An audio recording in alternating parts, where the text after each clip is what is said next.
Ciao ragazzi, io sono Riccardo, bentornati nel mio canale YouTube e nel mio piccolo laboratorio. Oggi vi farò vedere la chiave dinamometrica che ho comprato questa mattina a Lidl al costo di 19,99 €. Oggi è il 18 marzo del 2021 e una chiave dinamometrica a Lidl non si vedeva da almeno 3 anni. Quindi ora vedremo come è fatta e vedremo soprattutto come si comporta e cosa viene dato in dotazione. Iniziamo!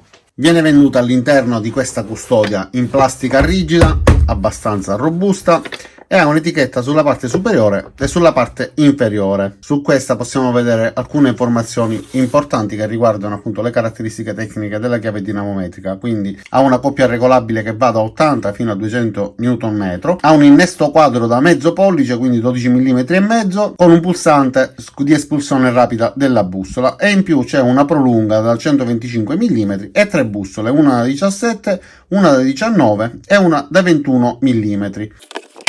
Quindi aprendo la confezione troveremo al suo interno sia il manuale di istruzioni che un certificato di conformità EN ISO 67891 del 2017. Sulla parte bassa c'è la chiave dinamometrica, sulla parte alta invece abbiamo la prolunga da 125 mm più le 3 bussole 17, 19 e 21 mm. Vediamola quindi da vicino partendo dalla base. La chiave dinamometrica è composta da due parti, una riguardante l'impugnatura e una invece riguardante la parte superiore dove si innestano le bussole. Abbiamo un sistema con un pomello che ci permette di bloccare e sbloccare la rotazione dell'impugnatura, dei numeri incisi che vanno da 0 fino a 8. Sulla chiave dinamometrica abbiamo la scala di Newton metro, che è quella che ci interessa di più. Poi abbiamo un'altra scala con i chilogrammi. Lo 0 deve essere sempre allineato a questa linea centrale e deve essere allineato anche alla parte bassa di questo segno con il riferimento corrispondente ai Newton metro che vogliamo impostare. Quindi ipotizziamo di voler impostare 100 Nm. Dovremo prima ruotare questo pomello, anche perché la chiave dinamometrica va sempre lasciata con l'impugnatura completamente aperta, quindi dovremo avvitare assolutamente l'impugnatura fino a raggiungere il livello che ci interessa. Per impostare i 100 Nm dovrò quindi far corrispondere lo 0 alla linea centrale e alla parte bassa di questa linea. Come vedete combacia perfettamente la parte bassa della linea con lo 0 che è allineato appunto alla linea divisoria centrale. Per impostare invece ad esempio 115 basterà ruotare ancora fino al 5, quindi la linea compresa fra il 4 e il 6 e così via, quindi per qualunque tipo di impostazione che vogliamo dare. Le bussole in dotazione sono in acciaio al cromo vanadio, hanno questa parte zigrinata che ci permette anche di agire semplicemente manualmente per intestare la vite nella filettatura, dopodiché agire con la chiave dinamometrica oppure con un avvitatore ad impulsi. Infatti all'interno hanno gli angoli arrotondati e questo serve per fare in modo che la forza venga applicata sul fianco del dado e non sugli angoli, altrimenti avremmo questo orrendo risultato. Allora, mettiamo direttamente alla prova la chiave dinamometrica avvitando alcuni bulloni su un mozzo che ho fissato su una morsa. Siamo pronti per fare la prova sulla morsa con il mozzo di ruota, quindi potremo applicare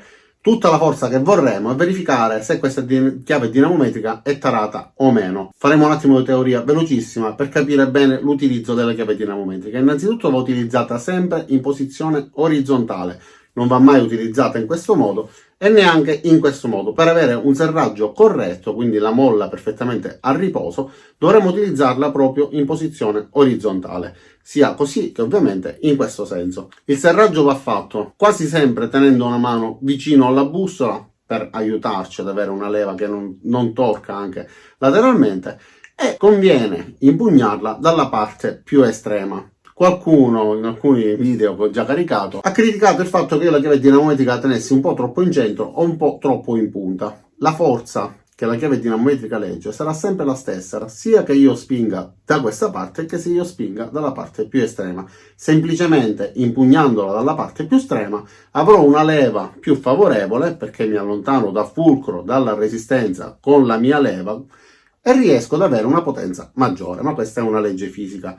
il fatto di impugnarla diversamente non andrà ad influire sulla forza applicata sulla vite, ma semplicemente sullo sforzo che faremo noi per poter avvitare o svitare. Allora, adesso vi faccio vedere con quali chiavi dinamometriche la confronterò. Sono delle chiavi dinamometriche tarate. So che sono tarate perché le ho confrontate, già ho fatto un video, anzi vi lascerò il link di quel video sia qua su in alto che giù in descrizione e nel primo commento.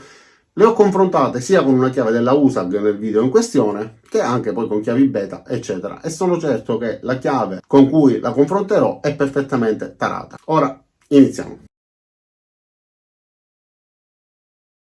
Siamo pronti ad iniziare. Volevo solo farvi vedere che questo tipo di bussola va bene anche per le viti Torx, infatti va perfettamente, non solo per quelle esagonali.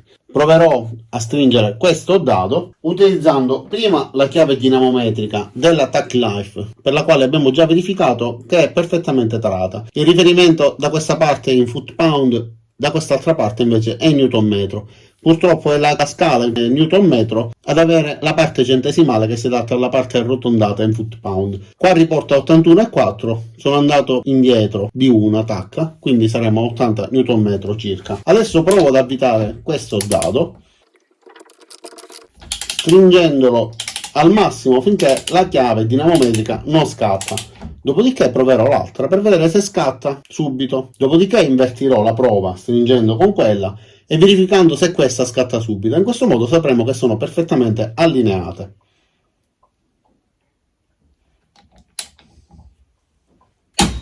Ok, è scattata, quindi dovremmo avere 80 Nm. Adesso imposto questa a 80 Nm e faccio la stessa prova.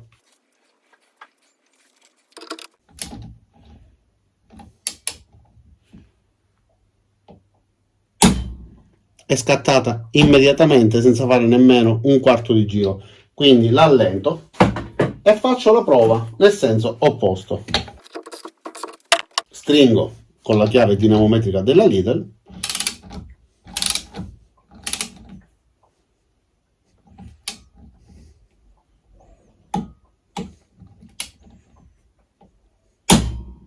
ok, scattata.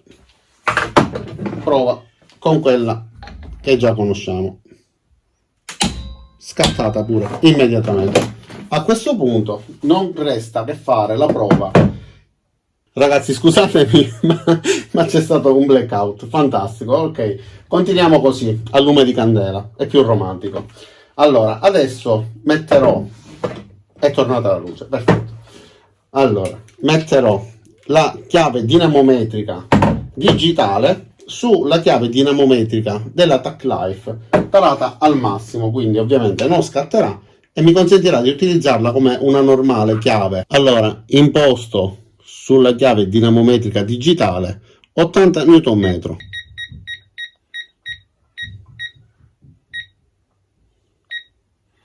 Ok, abbiamo 80 Nm, quindi adesso proverò a stringere e dovremo sentire il beep prima che la stessa chiave dinamometrica inizi a ruotare.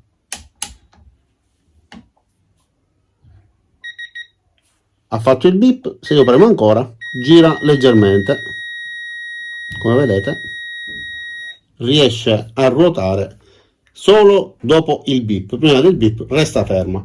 Ora facciamo la prova al contrario. Imposto 80 Nm su questa chiave dinamometrica digitale, mi fermerò al beep e poi verificherò con la chiave dinamometrica della Lidl se scatta esattamente quando io mi sarò fermato al beep emesso da questa.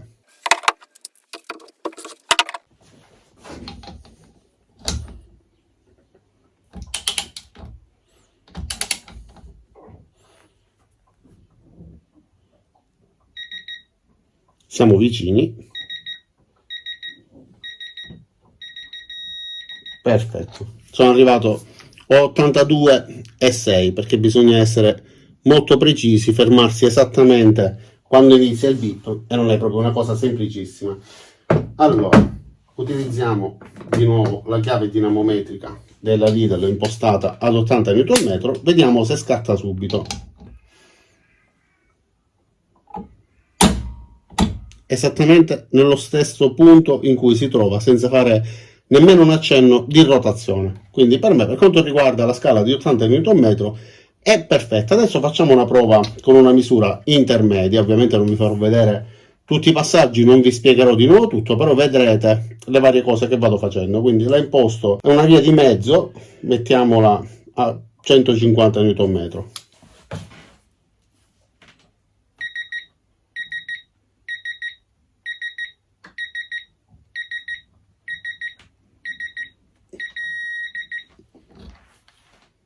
Sono arrivato a 152,3.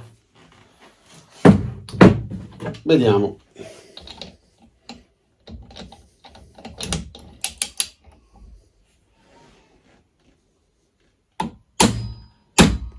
Esattamente nello stesso momento. Ora proviamo a svitarla, a stringere con la chiave dinamometrica della Lidl e poi vedere se la chiave tarata a 150 Nm emette il bip senza ruotare.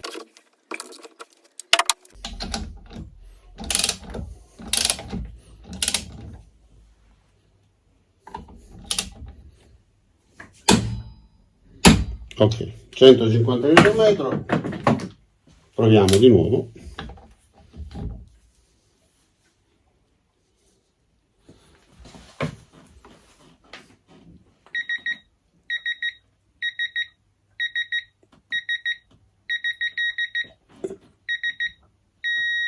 Ok, ragazzi, mi ero fermato a 150, invece continuando a stringere sono arrivato a 153, ma ha fatto un minimo di rotazione in più.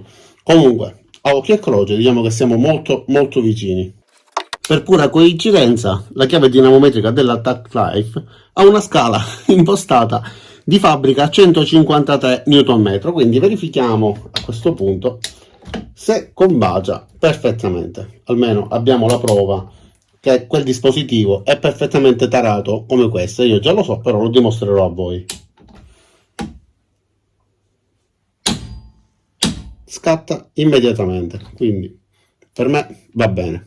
E ricordatevi sempre che la chiave dinamometrica va conservata, quindi riposta nella sua custodia al sicuro, svitando la parte posteriore dell'impugnatura, riportando la molla in stato di riposo. Non deve essere assolutamente compressa. Siamo arrivati alla parte più importante del video, quindi le considerazioni finali su questa chiave dinamometrica. Come abbiamo visto, riesce a rispettare l'impostazione degli 80 Nm, scattando esattamente quando abbiamo visto scattare le altre due che sappiamo che sono tarate, e lo stesso per quanto riguarda i 150 Nm. È rifinita bene, è costruita bene, il produttore è Walter, vi lascio il link giù per poter vedere il sito. Vedrete che vende utensili dal 1919, utensili da hobbista, comunque utensili che sono fatti bene, perché osservandola non lascia trasparire da nessuna parte mancanza di cura. Quindi come è costruita bene esternamente, è costruita bene internamente.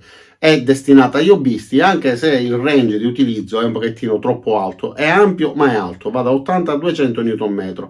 Secondo me sarebbe stato ideale se fosse stato un pochettino più bassa il margine alto di questa scala, quindi per esempio da 80 a 150, 170 Nm. Come sappiamo, mantenendoci sulla parte iniziale, sulla parte finale della scala, avremo meno precisione rispetto alla parte centrale.